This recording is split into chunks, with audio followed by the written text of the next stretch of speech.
I know I've said this before, but it's very important for Blake to keep these people.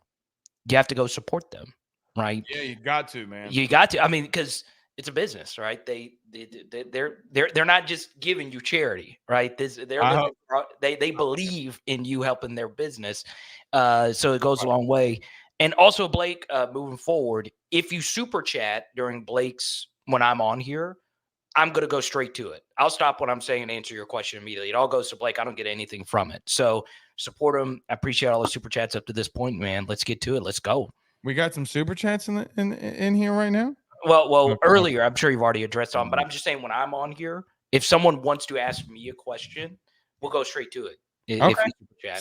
Even if I'm in the middle of one of these epic rants or whatever, but go around and hit Blake. Just finish the rant and then we'll get to it immediately. Yeah, we'll get to it immediately. Okay. All right.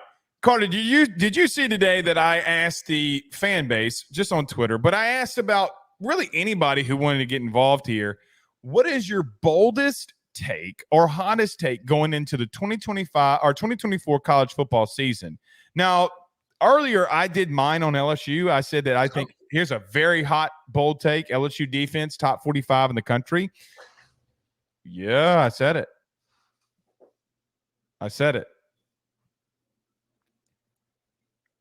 You seem stunned or you're frozen or the lights went out. I don't know. You see, I don't know. You just stopped there. That was mine. Yeah, what is your bold takes? I'll roll with that. I've been accused of being too high on Blake Baker for year one, but I believe he could squeeze it out, man. Especially if Harold Perkins is special. If Harold Perkins is special, it can happen, right? Well, this is my thing. Okay, going into this season. Carter, you've been covering football for a very long time, over a decade. Yeah. When you see a team that is having success in fall camp like LSU is right now, it is very hard for that not to start translating. You got back-to-back days of scrimmage work or 11 on 11 where you get 3 straight stops and you only give up 3 points. Like, that's massive wins. Yeah. Like, that's really good. I'm having a hard time computing in my mind that they don't come out against USC and play a lot better. But I also am on the other side and saying, hey, man, this team was 115th in total defense last year. It might be personnel. It might just be practice, and you're seeing a lot of goofy things out there, and it is what it is. What do you make of that? If you're going to go with it, what do you make of them being a top 50-ish defense in the country? Okay, let's start with Savion Jones, right? This was a guy last year who just wasn't really all that effective. When at the end of 2022, he was very effective. He had a lot of really good plays.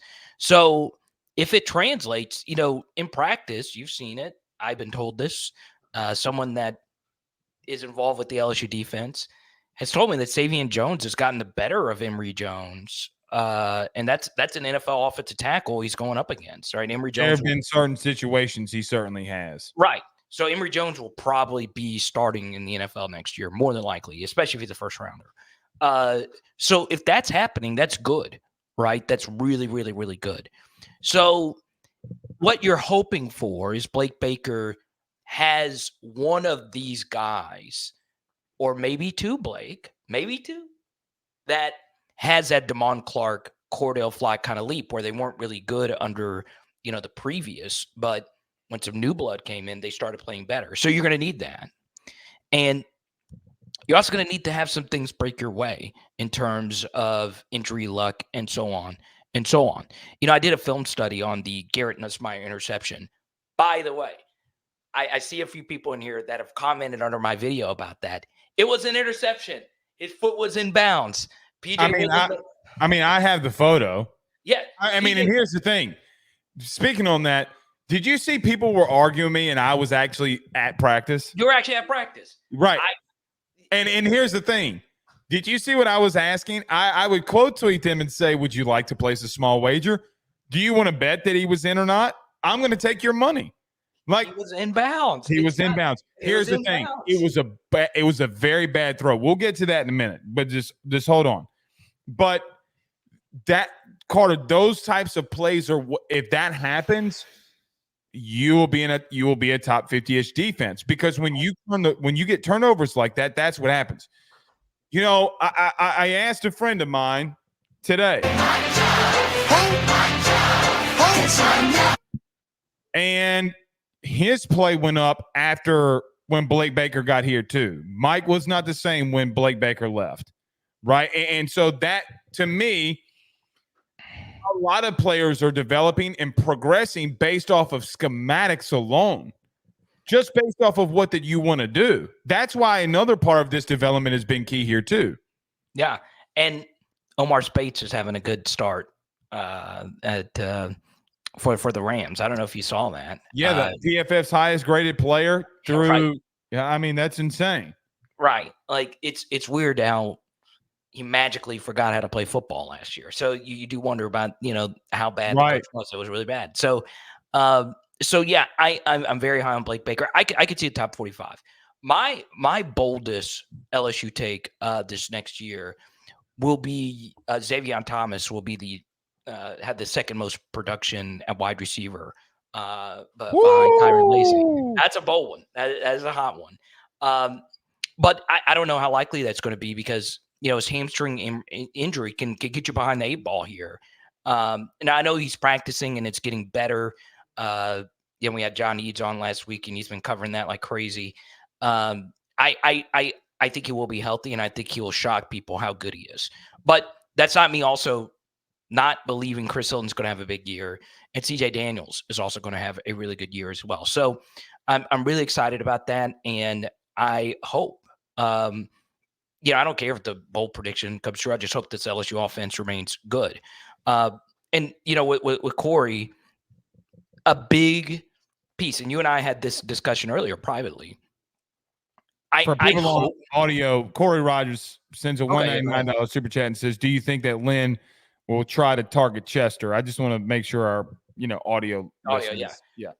Yeah, he will. I mean, D'Anton Lynn is a big simulated pressure guy, right?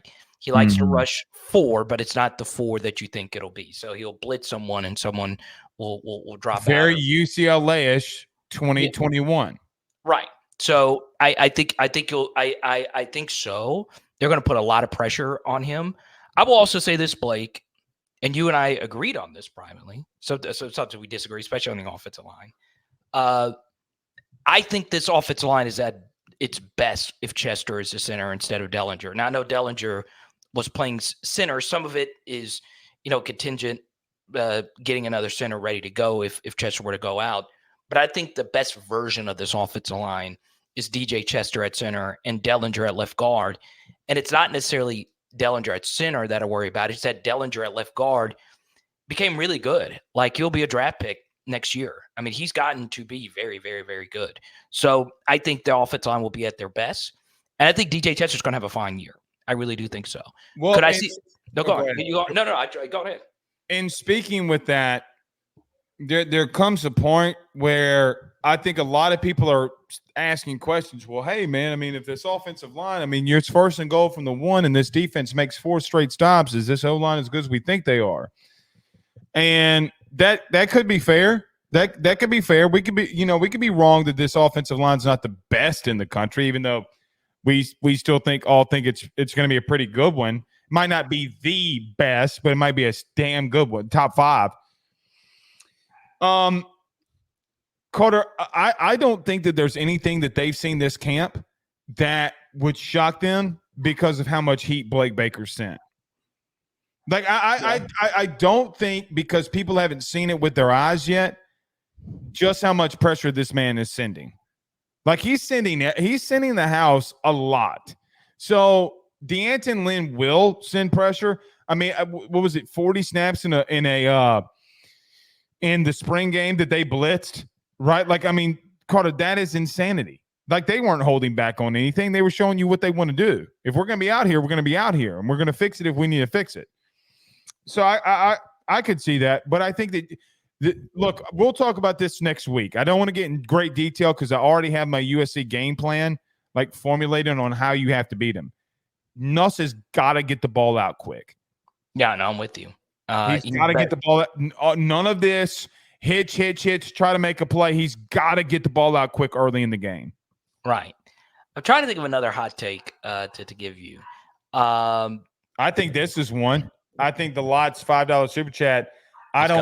He says, I think LSU wins 45-35. What's your score prediction? I haven't made one yet, but look, I don't think that I think it could be lower scoring than what we're anticipating there. I don't think you get to 45 points, mainly Carter, because I really don't think that I think you're gonna run the football so much that clock's gonna tick, and it's gonna be closer than we were anticipating. Yeah, so 45-35 is a really high scoring game, right? And you have two quarterbacks making their first real starts. Okay. So I don't see 45-35, even though Blake, these two teams for the last two seasons of college football are number 1 and number 3 when it comes to hitting the over. Okay. USC and LSU. So these are two teams that are used to playing in those kind of games. So is it plausible that 45-35 happens? Absolutely, especially considering both these teams probably want to play fast. But 45-30, no, I can't quite get there, but I do give you extra points because your profile photo was a dog. Okay. Yeah, got to, man. All right, let's get to some things that we've seen at practice, and then at the towards the end here, we'll kind of preview a little bit of USC here too, going into it. Carter, we were out there on Saturday, and I know that you did a whole film breakdown that you mentioned earlier about Nussmeier's throw that Woodland picked off. I'll just go there. What did you think about some of the things that you saw from Saturday, and some of the things like the people that were there were told about how, look, man, at goal line, you had 3 straight plays, defense stood up. I mean, your thoughts about this second scrimmage or simulated scrimmage that LSU had? Yeah, so I'll start with so obviously you were at practice, and I'll start overall over the last week, what I've heard from people like yourself that have been at practice and people that are on the team and in the building and all that stuff. They are feeling better about their defensive line. They do legitimately feel better. Do you feel the same way? On the exterior, yes, not in the interior. I can't get over how many people told me Savion Jones has been better. That really excites me. It really does. Personally, I sat next to Savion Jones' mother at the spring game. It just happened to be that way. I didn't know that at first, so I'm really cheering for him. And this is a guy who's poured his blood, sweat, and tears.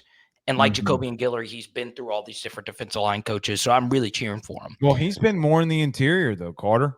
If I'm being honest, in some of these formations that he's running, he's been going on guard v. guard. They're getting him closer to the football. So, I mean, he's using his athletic ability to working on a guard versus a tackle where he's not getting a lot of success. Right. I'll also say another bold take is I think Whit Weeks has a bigger season than we expect.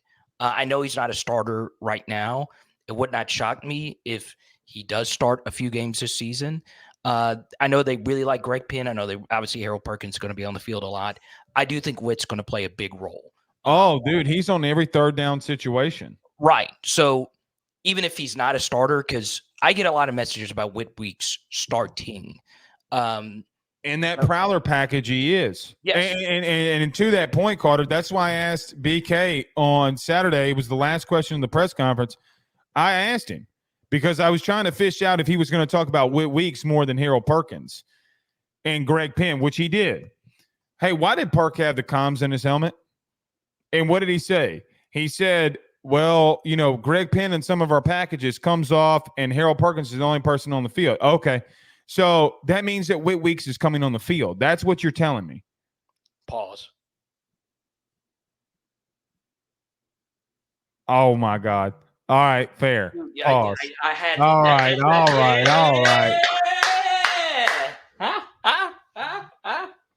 I've never gotten you that good before, man. That's what she said. No, that's not as good. That is what she said. Dude, I feel like Cameron and Mace right now. Dude. All right. Dude, that was an all-timer. But that was what I was trying to fish out on Saturday. Yeah. I agree with you. I mean, Whit's going to play, man. He's going to play. I think people will be shocked how good he is next year. I mean, we saw it last year. Like, his high school tape is one of the funnest high school tapes I've ever seen. He has one of the best grades I've ever given to a non-5-star recruit. I think he's going to be big time this year. So I know I've gotten a lot of, I think Whit Weeks is better than Greg Penn. Greg's still going to start and have a really good season. Mhm. But Whit Weeks, I think, is going to show that after next year, he'll be a 3-and-done player and in the league. Oh, Yeah, I really do think he's absurdly athletic. One thing that I do value when I initially evaluate you is, does your high school team do stupid things with you? And Whit Weeks returned kicks. A linebacker returned kicks in high school. Park is at gunner, and Brian Kelly trying to shoot me off on that one. Yeah. So Mhm. pause.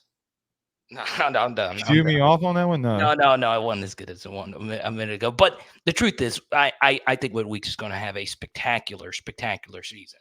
But on top of all that, Blake, I've grown on LSU this year. I really have going into this next year. I think the schedule breaks are there. Once again, I don't want to get too camp highlighty, but Blake Baker is made some guys feel better about themselves going into next season, and I'm really high on Blake and Bo and Kevin Peoples. We talk so much about Savion Jones, but Kevin Peoples has really helped, right? For instance, okay, there was a play, and it wasn't a great rush where Savion Jones was blocked by Mason Taylor. All right, and Mason picked him up. And what I liked about it was Savion Jones was initially blocked, but he spun out of it. I saw that. You're talking about the play with Garrett throwing the PJ. Yeah. And that showed me something, right? Last year, Savion Jones probably just would have stayed blocked. This year, he had a counter, right? That's growth. That's him learning more about his athleticism, body control, having an answer when someone has you blocked, right? Sometimes as a football player, Blake, you worked in the trenches. When you're initially beat or blocked or whatever, most guys will stay there. Yeah. And so, for instance, a completely different topic or kind of sort of the same thing. That's one of Will Campbell's best traits. I have never seen an offensive lineman who initially, the rare times he does get beat, he never gives up on the rep. I've never seen someone catch up on reps like during the course of a rep like him. When he resets, it's so hard. Not many people can do it, but he does a really good job of doing that. So when you get beat, what do you do when you get beat? What's the next thing? And that showed me something that Savion Jones added that to his arsenal. So that's a sign of good coaching and also personal accountability and becoming a better player. So that really excites me about this LSU defense going into next year. So you were talking about the play with Savion Jones and him spinning off and almost getting to a sack. But the thing is that Kylan Jackson on the play blitzed and was a free rusher and would have gotten a sack. And you talked about breaking down that play from Nussmeier.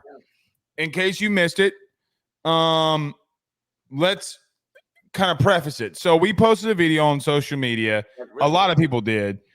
And it was Kylan Jackson coming free on a blitz from a strong safety, free safety type of roll, full sprint before the ball was snapped.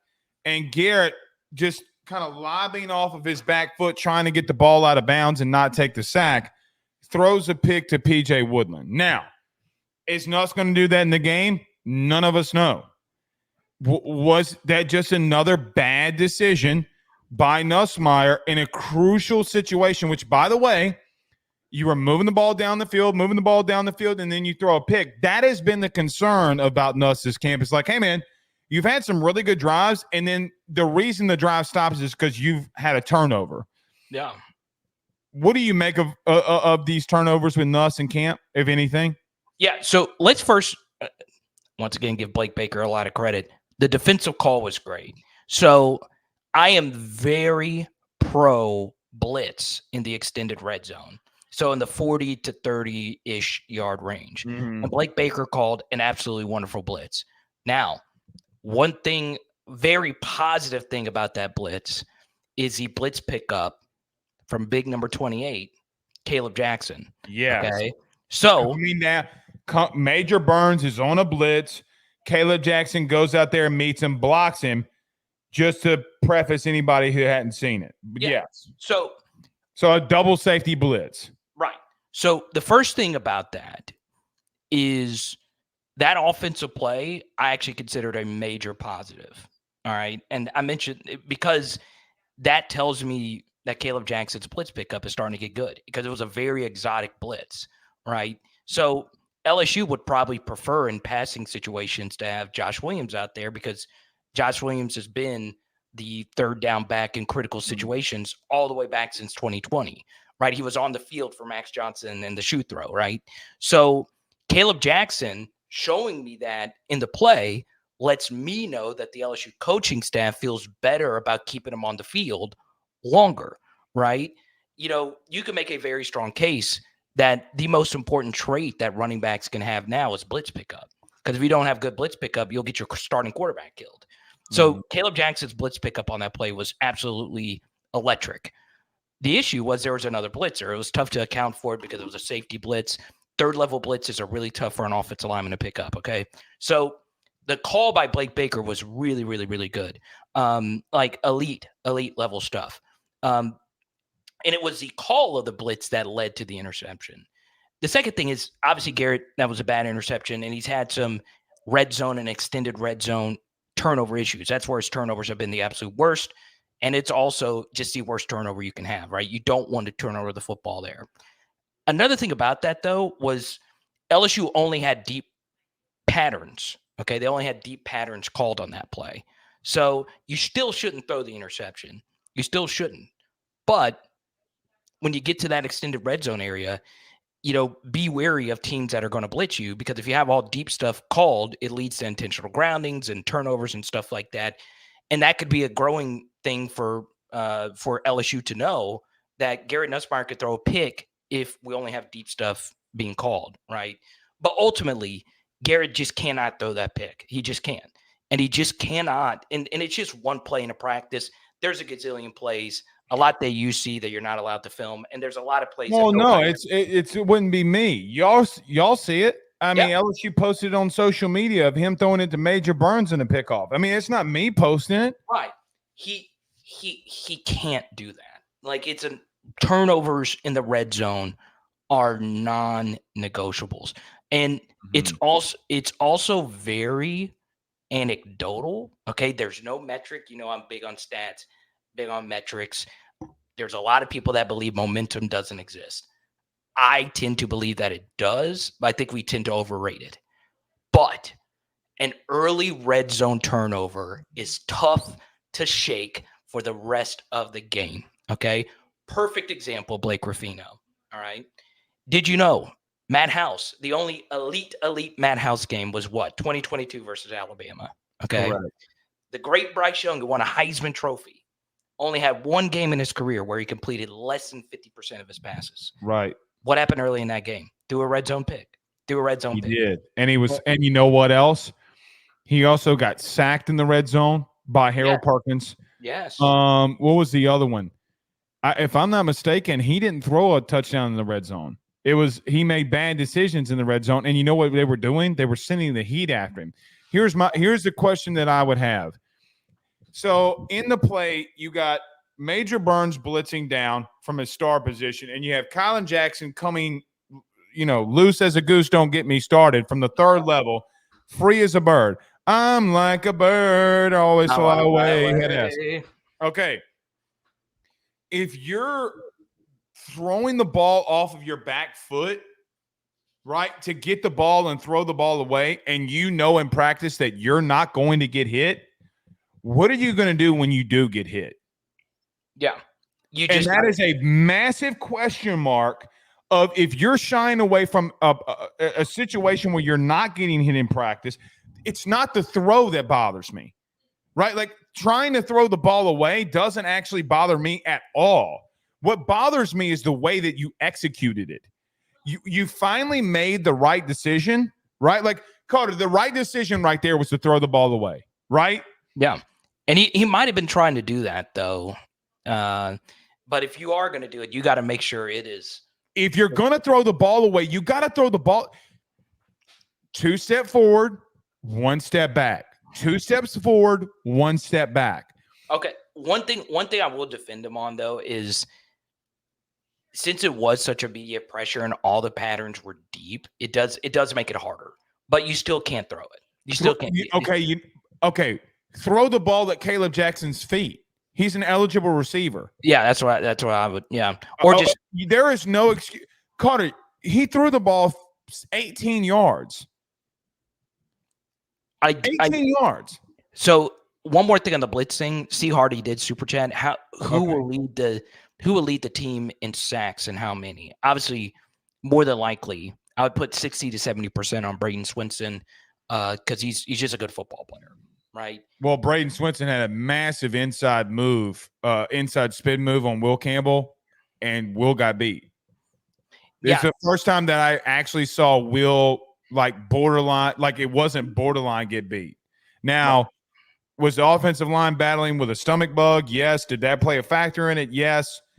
I can't deny that, right? I can't, I mean, is that going to happen 9 times out of 10? Probably not. It's probably going to happen 9.9 times out of 10 that Will wins. It is what it is. Will got beat. I mean, it's very rare that it happens. In reference to pass rush, did you hear? So in reference to C. Hardy super chat, Brian Kelly in the press conference on Saturday said that we're going to manufacture sacks by non-conventional means. He said it's not going to be from our front four. We're going to, that's the quote that he had, and we're going to send pressure from all over the place. Okay. Yeah. Carter, can I be real with you? Go ahead. All right, this is not my opinion. I talked to someone on that staff today who told me that they think Braden Swinson is having a borderline top 50 pick in the NFL draft type of camp. Okay. Now, do I believe that? No, I do not. However, again, what do we forget about Braden Swinson? Carter, he did sack Jalen Milroe last year. The times that he got into play, he was effective. I just don't know if you can make a real determination on who it's going to be because they're going to send so much simulated pressure that you have no idea. If Major Burns had 6 sacks this year, it would not shock me whatsoever. Yeah, so I think a lot of LSU fans, when they think of the last elite LSU defense, they'll probably say 2018. I think the 2019 defense was very good, particularly at the end of the season. But most would say the 2018 defense. And on that defense, Grant Delpit led the team in sacks. So it could be one of those kinds of years, right? And you're right. It could be Major Burns. It could be Kylan Jackson. You don't know if you're really being exotic. And honestly, Blake, that's my kind of defense, right? Now, if we had James Pierce or Nick Scourton, I would be a little bit more comfortable just being a mostly rush 4 kind of defense. But, LSU doesn't have that, right? You don't have that premier pass rush. Yeah, you don't have that premier hand in the dirt or two-point stance guy. I will also tell you, though, that Harold Perkins is going to be very involved in getting pressure.